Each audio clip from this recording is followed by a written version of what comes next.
The power of meditation. Spiritual meditation is the pathway to divinity. It is the mystic ladder which reaches from earth to heaven, from error to truth, from pain to peace. Every saint has climbed it. Every sinner must sooner or later come to it. And every weary pilgrim that turns his back upon self and the world, and sets his face resolutely toward the Father's home, must plant its feet upon its golden rounds. Without its aid you cannot grow into the divine state, the divine likeness, the divine peace, and the fadeless glories and unpolluting joys of truth will remain hidden from you. Meditation is the intense dwelling, in thought, upon an idea or theme, with the object of thoroughly comprehending it. And whatsoever you constantly meditate upon, you will not only come to understand, but will grow more and more into its likeness, for it will become incorporated into your very being, will become, in fact, your very self. If, therefore, you constantly dwell upon that which is selfish and debasing, you will ultimately become selfish and debased. If you ceaselessly think upon that which is pure and unselfish, you will surely become pure and unselfish. Tell me what it is upon which you most frequently and intensely think, that to which, in your silent hours, your soul most naturally turns, and I will tell you to what place of pain or peace you are travelling, and whether you are growing into the likeness of the divine or the bestial. There is an unavoidable tendency to become literally the embodiment of that quality upon which one most constantly thinks. Let, therefore, the object of your meditation be above and not below, so that every time you revert to it in thought you will be lifted up. Let it be pure and unmixed with any selfish element. So shall your heart become purified and drawn nearer to truth, and not defiled and dragged more hopelessly into error. Meditation, in the spiritual sense in which I am now using it, is the secret of all growth in spiritual life and knowledge. Every prophet, sage, and saviour became such by the power of meditation. Buddha meditated upon the truth until he could say, "I am the truth." Jesus brooded upon the divine immanence until at last he could declare, "I and my Father are one." Meditation centred upon divine realities is the very essence and soul of prayer. It is the silent reaching of the soul toward the eternal. Mere petitionary prayer without meditation is a body without a soul, and is powerless to lift the mind and heart above sin and affliction. If you are daily praying for wisdom, for peace, for loftier purity and a fuller realization of truth, and that for which you pray is still far from you, it means that you are praying for one thing while living out in thought and act another.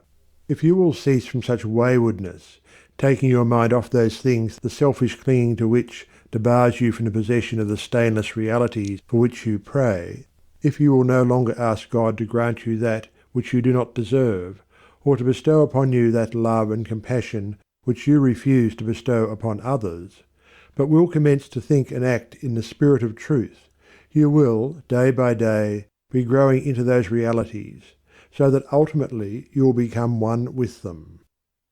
He who would secure any worldly advantage must be willing to work vigorously for it, and he would be foolish indeed who, waiting with folded hands, expected it to come to him for the mere asking. Do not then vainly imagine that you can obtain the heavenly possessions without making an effort. Only when you commence to work earnestly in the kingdom of truth will you be allowed to partake of the bread of life, and when you have, by patient and uncomplaining effort, earned the spiritual wages for which you ask, they will not be withheld from you. If you really seek truth, and not merely your own gratification, if you love it above all worldly pleasures and gains, more even than happiness itself, you will be willing to make the effort necessary for its achievement. If you would be freed from sin and sorrow, if you would taste of that spotless purity for which you sigh and pray, if you would realize wisdom and knowledge, and would enter into the possession of profound and abiding peace, come now and enter the path of meditation, and let the supreme object of your meditation be truth. At the outset, meditation must be distinguished from idle reverie. There is nothing dreamy and unpractical about it. It is a process of searching and uncompromising thought, which allows nothing to remain but the simple and naked truth. Thus meditating, you will no longer strive to build yourself up in your prejudices, but, forgetting self, you will remember only that you are seeking the truth.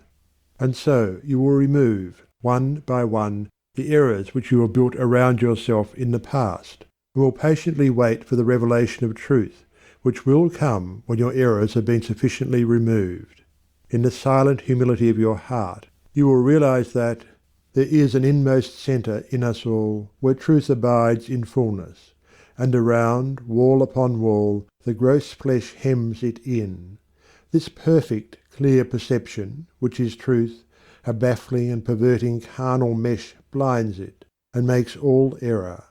And to know rather consists in opening out a way whence the imprisoned splendour may escape, than in effecting entry for a light supposed to be without. Select some portion of the day in which to meditate, and keep that period sacred to your purpose. The best time is the very early morning, when the spirit of repose is upon everything. All natural conditions will then be in your favour. The passions, after the long bodily fast of the night, will be subdued. The excitements and worries of the previous day will have died away, and the mind, strong and yet restful, will be receptive to spiritual instruction. Indeed, one of the first efforts you will be called upon to make will be to shake off lethargy and indulgence, and if you refuse, you will be unable to advance, for the demands of the spirit are imperative. To be spiritually awakened is also to be mentally and physically awakened. The sluggard and the self-indulgent can have no knowledge of truth. He who, possessed of health and strength, wastes the calm precious hours of the silent morning in drowsy indulgence is totally unfit to climb the heavenly heights. He whose awakening consciousness has become alive to its lofty possibilities, who is beginning to shake off the darkness of ignorance in which the world is enveloped, rises before the stars have ceased their vigil, and, grappling with the darkness within his soul, strives, by holy aspiration, to perceive the light of truth while the unawakened world dreams on. The heights by great men reached and kept were not attained by sudden flight, but they, while their companions slept, were toiling upward in the night. No saint, no holy man, no teacher of truth ever lived who did not rise early in the morning. Jesus habitually rose early, and climbed the solitary mountains to engage in holy communion. Buddha always rose an hour before sunrise and engaged in meditation, and all his disciples were enjoined to do the same. If you have to commence your daily duties at a very early hour, and are thus debarred from giving the early morning to systematic meditation, try to give an hour at night, and should this, by the length and laboriousness of your daily task, be denied you, you need not despair, for you may turn your thoughts upward in holy meditation in the intervals of your work, or in those few idle minutes which you now waste in aimlessness. And should your work be of that kind which becomes by practice automatic, you may meditate while engaged upon it. That eminent Christian saint and philosopher, Jacob Boehme, realized his vast knowledge of divine things whilst working long hours as a shoemaker. In every life there is time to think, and the busiest, the most laborious is not shut out from aspiration and meditation. Spiritual meditation and self-discipline are inseparable. You will therefore commence to meditate upon yourself so as to try and understand yourself, for remember, the great object you will have in view will be the complete removal of all your errors in order that you may realize truth. You will begin to question your motives, thoughts, and acts, comparing them with your ideal, and endeavouring to look upon them with a calm and impartial eye. In this manner you will be continually gaining more of that mental and spiritual equilibrium without which men are but helpless straws upon the ocean of life.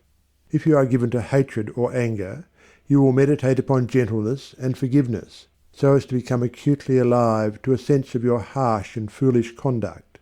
You will then begin to dwell in thoughts of love, of gentleness, of abounding forgiveness, and as you overcome the lower by the higher, there will gradually, silently steal into your heart a knowledge of the divine law of love, with an understanding of its bearing upon all the intricacies of life and conduct.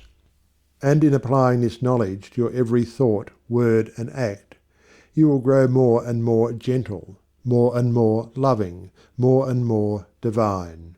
And thus, with every error, every selfish desire, every human weakness, by the power of meditation is it overcome, and as each sin, each error is thrust out, a fuller and clearer measure of the light of truth illumines the pilgrim's soul. Thus meditating, you will be ceaselessly fortifying yourself against your only real enemy, your selfish, perishable self, and will be establishing yourself more and more firmly in the divine and imperishable self that is inseparable from truth. The direct outcome of your meditations will be a calm spiritual strength, which will be your stay and resting place in the struggle of life. Great is the overcoming power of holy thought, and the strength and knowledge gained in the hour of silent meditation will enrich the soul with saving remembrance in the hour of strife, of sorrow, or of temptation. As, by the power of meditation, you grow in wisdom, you will relinquish more and more your selfish desires, which are fickle, impermanent, and productive of sorrow and pain, and will take your stand with increasing steadfastness and trust upon unchangeable principles, and will realize heavenly rest. The use of meditation is the acquirement of a knowledge of eternal principles, and the power which results from meditation is the ability to rest upon and trust those principles, and so become one with the eternal. The end of meditation is, therefore, direct knowledge of truth, God, and the realization of divine and profound peace. Let your meditations take their rise from the ethical ground which you now occupy. Remember that you are to grow into truth by steady perseverance. If you are an orthodox Christian, meditate ceaselessly upon the spotless purity and divine excellence of the character of Jesus, and apply his every precept to your inner life and outward conduct, so as to approximate more and more toward his perfection. Do not be as those religious ones who, refusing to meditate upon the law of truth, and to put into practice the precepts given to them by their master, are content to formally worship, to cling to their particular creeds, and to continue in the ceaseless round of sin and suffering. Strive to rise, by the power of meditation, above all selfish clinging to partial gods or party creeds, above dead formalities and lifeless ignorance. Thus, walking the highway of wisdom, with mind fixed upon the spotless truth, you shall know no halting place short of the realization of truth. He who earnestly meditates first perceives the truth, as it were, afar off, and then realizes it by daily practice. It is only the doer of the word of truth that can know of the doctrine of truth, for though by pure thought the truth is perceived, it is only actualized by practice. Said the divine Gautama, the Buddha, "He who gives himself up to vanity, and does not give himself up to meditation, forgetting the real aim of life, and grasping at pleasure, will in time envy him who has exerted himself in meditation." And he instructed his disciples in the following 5 great meditations. The first meditation is a meditation of love, in which you so adjust your heart that you long for the weal and welfare of all beings, including the happiness of your enemies. The second meditation is a meditation of pity, in which you think of all beings in distress, vividly representing in your imagination their sorrows and anxieties, so as to arouse a deep compassion for them in your soul. The third meditation is a meditation of joy, in which you think of the prosperity of others, and rejoice with their rejoicings. The fourth meditation is a meditation of impurity, in which you consider the evil consequences of corruption, the effects of sin and diseases, how trivial often the pleasure of the moment, and how fatal its consequences. The fifth meditation is the meditation on serenity, in which you rise above love and hate, tyranny and oppression, wealth, and want, and regard your own fate with impartial calmness and perfect tranquillity. By engaging in these meditations, the disciples of the Buddha arrived at a knowledge of the truth. But whether you engage in these particular meditations or not, so long as your object is truth, so long as you hunger and thirst for that righteousness which is a holy heart and a blameless life. In your meditations, therefore, let your heart grow and expand with ever-broadening love, until, freed from all hatred and passion and condemnation, it embraces the whole universe with thoughtful tenderness.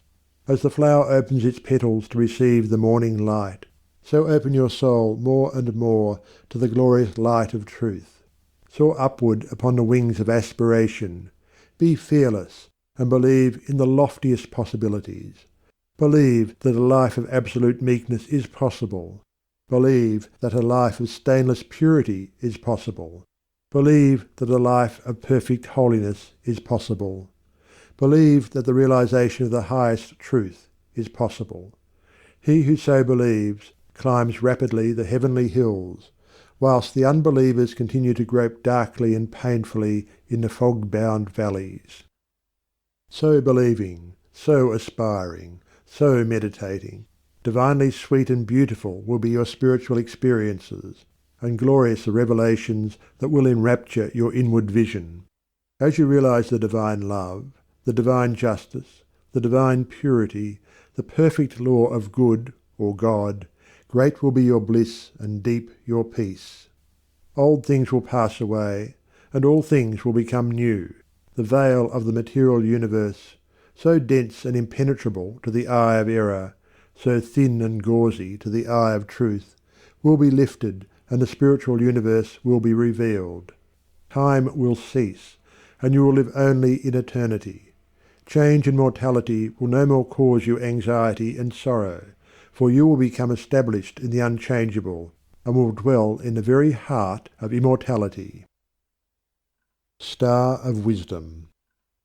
Star that of the birth of Vishnu, birth of Krishna, Buddha, Jesus, told the wise ones, heavenward looking, waiting, watching for thy gleaming in the darkness of the night time, in the starless gloom of midnight.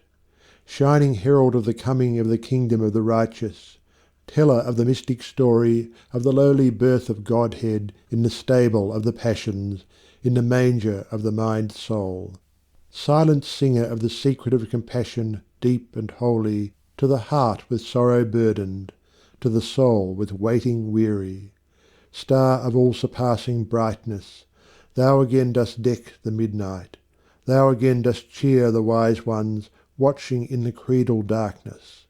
Weary of the endless battle with the grinding blades of error, tired of lifeless, useless idols, of the dead forms of religions, spent with watching for thy shining, thou hast ended their despairing, thou hast lighted up their pathway.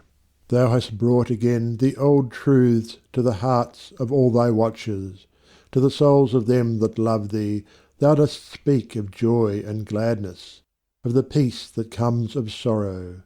Blessed are they that can see thee, weary wanderers in the night time.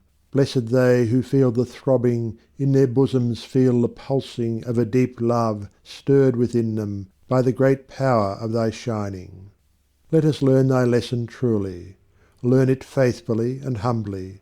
Learn it meekly, wisely, gladly. Ancient star of holy Vishnu, light of Krishna, Buddha, Jesus.